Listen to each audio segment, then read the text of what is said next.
बोलो संतोषी माता की जय हो। आइए सुनते हैं परम कल्याणकारी संतोषी माता की वर्त कथा, जिसके पढ़ने सुनने मात्र से ही घर में सुख शांति और समृद्धि बनी रहती है।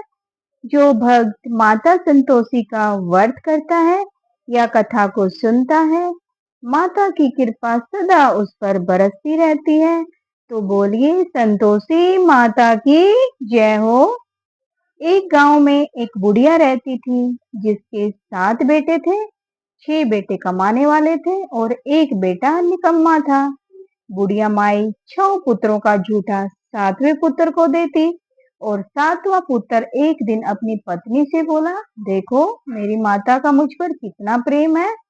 वह बोली, क्यों नहीं, सबका झूठा बचा हुआ तुमको ही खिलाती है। वह बोला, जब तक आंखों से न देख लूं मान नहीं सकता। पत्नी ने हंसकर कहा, देख लोगे तब तो मानोगे। कुछ दिन के बाद एक बड़ा त्योहार आया। घर में 7 प्रकार के भोजन और चूरमे के लड्डू बने। वह अपनी पत्नी को जांचने के लिए सिर दर्द का बहाना बनाकर पतला कपड़ा सिर पर ओढ़कर रसोई में जाकर सो गया और कपड़े में से सब देखता रहा।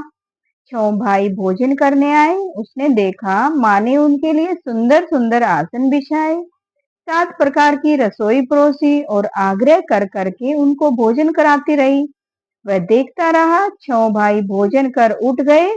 तब माँ ने उनकी थालियों में से लड्डुओं के टुकड़ों को उठाया और एक लड्डू बनाया। जूठन साफ कर माँ ने उसे पुकारा, उठ बेटा, तेरे भाइयों ने भोजन कर लिया, तू भी उठकर भोजन कर ले। उसने कहा, माँ मुझे भोजन नहीं करना, मैं परदेश जा रहा हूँ। माता ने कहा, कल जाना हो तो आज ही जा।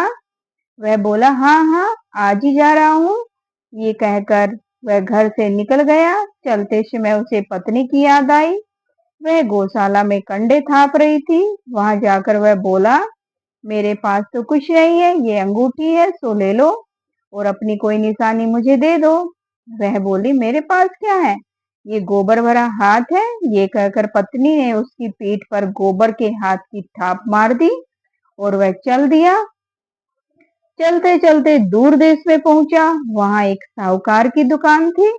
वहां जाकर बोला, सेठ जी मुझे नौकरी पर रख लो। साहूकार को नौकर की सख्त जरूरत थी। साहूकार ने कहा, काम देखकर तनख्वाह मिलेगी। उसने कहा, सेठ जी जैसा आप ठीक समझो। उसे साहूकार के यहाँ नौकरी मिल गई।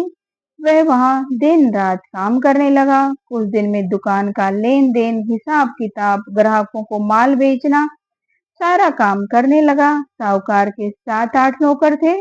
वे सब चक्कर खाने लगे, लेकिन उसने अपनी लगन, परिश्रम और ईमानदारी से सबको पीछे छोड़ दिया। उसे अपने किए का फल मिला। सेठ ने भी उसका काम देखा और 3 महीने में ही उसे मुनाफे में साझेदार बना लिया। परिश्रम करते करते 12 वर्ष में ही वह नगर का नामी सेठ बन गया और सेठ अपना सारा कारोबार उस पर छोड़कर बाहर चला गया। इधर उसकी पत्नी पर क्या बीती वह सुने। सास ससुर उसे दुख देने लगे। गृहस्थी का काम करवाकर उसे लकड़ी लेने जंगल में भेजते। इस बीच घर की रोटियों के आटे से जो भूसी निकलती, उसकी रोटी बनाकर रख दी जाती और फूटे नारियल की नरेली में पानी दिया जाता।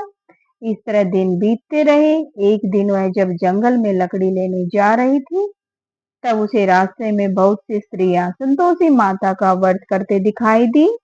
यह वहां खड़ी होकर पूछने लगी, बहनों ये तुम किस देवता का व्रत करती हो और इसके करने से क्या फल मिलता है? इस व्रत के करने की क्या विधि है? यदि तुम अपने इस व्रत का विधान मुझे समझा कर कहोगी तो तुम्हारा बड़ा ही एहसान मानूंगी। उनमें से एक स्त्री बोली, सुनो, ये संतोषी माता का व्रत है।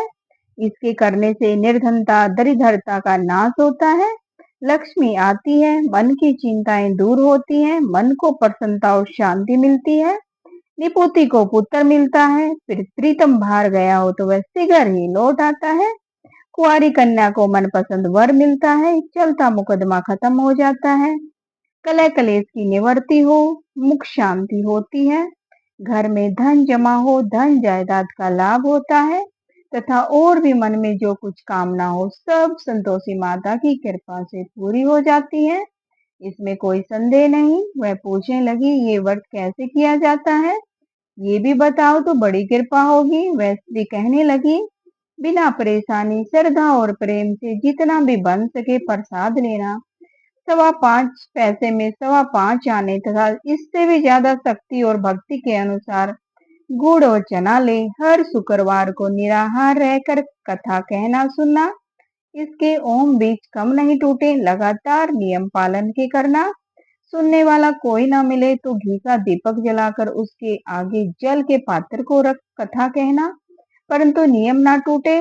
जब तक कार्य सिद्धि न हो जाए नियम पालन करना, और कार्य सिद्धि हो जाने पर व्रत का उद्यापन करना। 3 मास में माता पूरा फल प्रदान करती है। यदि किसी के ग्रह खोटे हैं तो भी माता एक वर्ष में अवश्य ही उनको अनुकूल करती है। कार्य सिद्ध होने पर ही उद्यापन करना चाहिए, बीच में नहीं। उद्यापन में 2.5 सेर आटे का खाजा और इसी के अनुसार खीर तथा चने का साग बनाना। 8 बच्चों को भोजन कराना। जहां तक मिले देवर जेठ भाई बंधु कुटुंब के लड़के लेना। न मिले तो रिश्तेदार और पड़ोसियों के लड़के बुलाना, उन्हें भोजन करा यथाशक्ति दक्षिणा दे। माता का नियम पूरा करना। ध्यान रखना उस दिन घर में कोई खटाई ना खाए। ये सुन वह वहां से चल दी। रास्ते में लकड़ी के बोझ को बेच दिया और उन पैसों में गुड़ चना ले माता की व्रत की तैयारी कर आगे चली। रास्ते में संतोषी माता के मंदिर में जा माता के चरणों में लौटने लगी। विनती करने लगी, माँ मैं दीन हूँ, निपट मूर्ख हूँ, व्रत के नियम कुछ नहीं जानती। मैं बहुत दुखी हूँ माता, मेरा दुख दूर कर, मैं तेरी शरण में हूँ।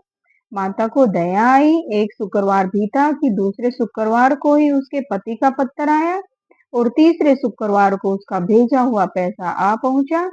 यह देखकर जेठानी मुंह सिकोड़ने लगी, इतने दिनों बाद इतना पैसा आया है, इसमें क्या बढ़ाई है।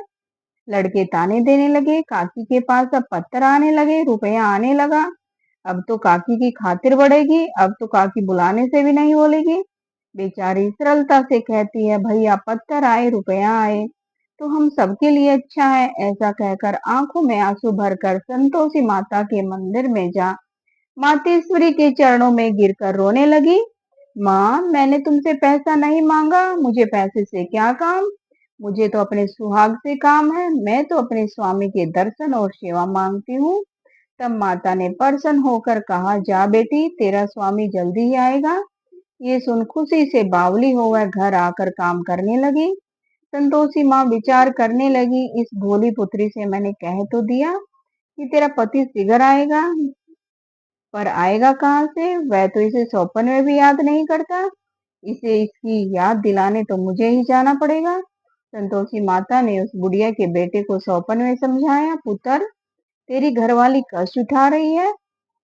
वह बोला, हाँ माता ये तो मुझे मालूम है, परंतु क्या करूं, वहां कैसे जाऊं, परदेश की बात है, लेन देन का सारा हिसाब किताब है, कोई जाने का रास्ता नजर नहीं आता, आप ही कोई राह दिखाएं, वहां कैसे जाऊं। माँ कहने लगी, सवेरे नहा धोकर संतोषी माता का नाम ले, घी का दीपक जलाकर दंडवत कर और दुकान पर जा बैठना। देखते ही देखते तेरा सारा लेन देन चुक जाएगा, जमा माल बिक जाएगा, सांझ होते होते धन का ढेर लग जाएगा। वह अगले दिन सुबह बहुत जल्दी उठा और उसने अपने मित्र बंधुओं परिचितों से सौपन में माता द्वारा कही गई बात कह सुनाई। वे सब उसकी बात सुनकर उसकी खिल्ली उड़ाने लगे। वे कहने लगे, कहीं सभी सपने की बात भी सच्ची होती है। एक बूढ़ा व्यक्ति बहुत समझदार था। वह बोला, देखो भाई मेरी बात मानो, इस तरह सच या झूठ कहने के बदले देवता ने जैसा कहा है वैसा ही करो, तेरा क्या जाता है। बूढ़े की बात मानकर नहा धोकर उसने संतोषी माता को प्रणाम किया। फिर भी दीपक जलाकर दुकान पर जा बैठा। शाम तक धन का ढेर लग गया। वह हैरान हुआ, मन में संतोषी माता का नाम ले प्रसन्न हो घर जाने के वास्ते गहना कपड़ा व सामान खरीदने लगा। सब काम से निपट अपने घर को रवाना हुआ। उधर उसकी पत्नी जंगल में लकड़ी लेने गई। लौटते वक्त थक जाने के कारण संतोषी माता के मंदिर पर विश्राम करने बैठ गई। ये तो उसका रोज रुकने का स्थान था। धूल उड़ती देख उसने माता से पूछा, हे माता ये धूल कैसे उड़ रही है? माँ ने कहा, हे पुत्री, तेरा पति आ रहा है। अब तू ऐसा कर, लकड़ियों के 3 बोझ बना ले। एक नदी के किनारे रख, दूसरा मेरे मंदिर पर और तीसरा अपने सिर पर रख। तेरे पति को लकड़ी का गट्ठा देखकर मोह पैदा होगी। वह वहां रुकेगा, नाश्ता पानी बनाकर खाकर माँ से मिलने जाएगा। तू लकड़ी का बोझ उठाकर जाना और बीच चौक में गट्ठा डालकर 3 आवाजें जोर से लगाना। लो सासू जी,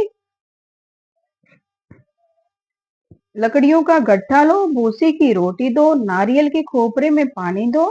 आज कौन मेहमान आया है? संतोषी माता की बात सुनकर वह बहुत अच्छा माँ कहकर प्रसन्न मन से लकड़ियों के 3 बोझ बना लाई। एक नदी के तट पर रख दिया, दूसरा माता के मंदिर में रख दिया। इतने में ही मुसाफिर वहां आ पहुंचा। सूखी लकड़ी देख उसको इच्छा हुई कि वह यहीं विश्राम कर ले। भोजन बनाकर खा पी कर गांव चले।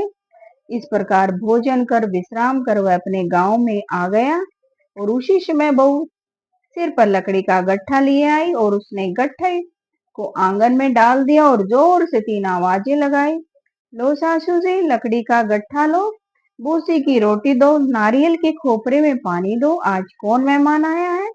ये सुनकर सास ने अपने दिए हुए कष्टों को भुलाने के लिए कहा, बहू, तू ऐसा क्यों कहती है? तेरा मालिक ही तो आया है।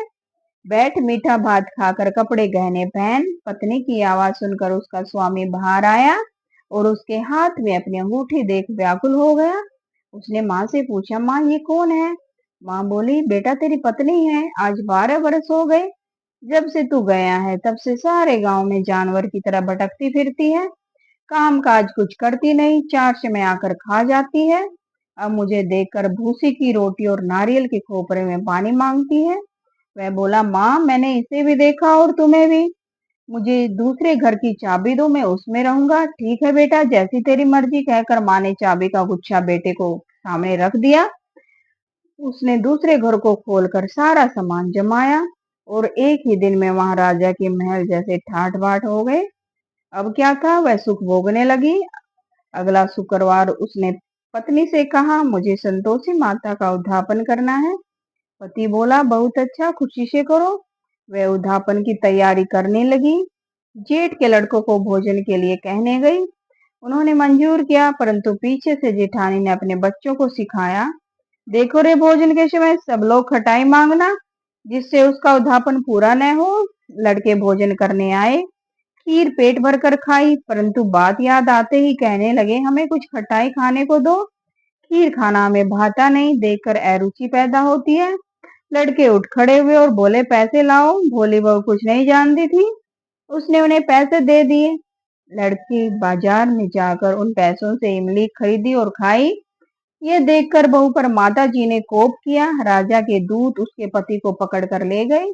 अब सब मालूम हो जाएगा जब जेल की रोटी खाएगा। बहू से ये वचन सहन नहीं हुए। वह संतोषी माता के मंदिर में गई और कहने लगी, माता तुमने ये क्या किया? हंसाकर क्यों रुलाने लगी? माता बोली, पुत्री, तूने मेरा व्रत भंग किया है, इतनी जल्दी सब बातें भुला दी। वह बोली, माता भूली तो नहीं हूँ, मैं कुछ अपराध किया? मुझे तो लड़कों ने भूल डाल दी, मुझे क्षमा करो माँ। माँ बोली, ऐसी भूल भी कहीं होती है? वह बोली, अब कोई भूल नहीं होगी। अब बताओ मेरे पति कैसे आएंगे? माँ बोली, पुत्री जा, तेरा पति तुझे रास्ते में ही आता दिखेगा। वह मंदिर से निकलकर बाहर आई तो रास्ते में उसे अपना पति आता हुआ मिला। उसने पूछा, कहाँ गए थे? वह बोला, इतना धन जो कमाया है उसका कर राजा ने मांगा था, वह भरने गया था। वह प्रसन्न होकर बोली, भला हुआ, अब घर चलो, फिर उद्यापन करना है। पति ने कहा, ठीक है, करो। वह फिर जेठ के लड़कों से भोजन को कहने गई। जेठानी ने लड़कों को सिखा दिया, तुम पहले ही खटाई मांगना। लड़के भोजन करने बैठे ही थे, लेकिन भोजन करने से पहले ही कहने लगे, हमें खीर पूरी भाती नहीं, जी बिगड़ता है, कुछ खटाई खाने को दो। वह बोली, खटाई खाने को नहीं मिलेगी, खाना हो तो खाओ। उनके उठकर चले जाने पर उसने ब्राह्मण के लड़कों को बुलाकर भोजन करवाया। दक्षिणा की जगह उन्हें एक एक फल दिया। इससे संतोषी माता प्रसन्न हो गई। माता की कृपा से 9 माह बाद उसको चंद्रमा के समान एक सुंदर पुत्र प्राप्त हुआ। उत्तर को लेकर वह प्रतिदिन संतोषी माता के मंदिर में जाने लगी। माँ ने सोचा, ये रोज मेरे मंदिर आती है, क्यों न मैं आज इसके घर चलूं, इसका आसरा देखूं तो सही। ये विचार कर माता ने भयानक रूप बनाया। गुड़ और चने से सना मुख, ऊपर से मुंड के समान होठ, उस पर मक्खियां भिनभिना रही थी। दहलीज में पैर रखते ही उसकी सास चिल्लाई, देखो रे, कोई चुड़ैल डाकनी साकनी चली आ रही है, लड़को इसे भगाओ, नहीं तो सबको खा जाएगी। बहू रोशनदान से देख रही थी। वह प्रसन्न हो उठी, आज मेरी माता मेरे घर आई है। ये कहकर दूध पीते बच्चे को गोद से उतार दिया और इस पर उसको सास क्रोध में भरकर बोली, अरे रांड, इसे देखकर कैसे उतावली हुई है, जो बच्चे को पटक दिया। इतने में माँ के प्रताप से जहां देखो वहां लड़के ही लड़के नजर आने लगे। वह बोली, माँ जी, मैं जिनका व्रत करती हूँ, यह वही संतोषी माता है। इतना कहे उसने झट से घर के सारे किवाड़ खोल दिए और सबने माता के चरण पकड़ लिए और विनती कर कहने लगे, हे माता, हम मूर्ख हैं, अज्ञानी हैं, तुम्हारी व्रत की विधि हम नहीं जानते, तुम्हारा व्रत भंग कर हमने बड़ा ही अपराध किया है। हे माता, आप हमारे अपराधों को क्षमा करो। इस प्रकार बार बार कहने पर संतोषी माता प्रसन्न हुई और इसके बाद उसकी सास कहने लगी, हे संतोषी माता, आपने बहू को जैसा फल दिया वैसा सबको देना। जो कथा ये पढ़े या सुने उसका मनोरथ पूर्ण करना। बोलो संतोषी माता की जय हो।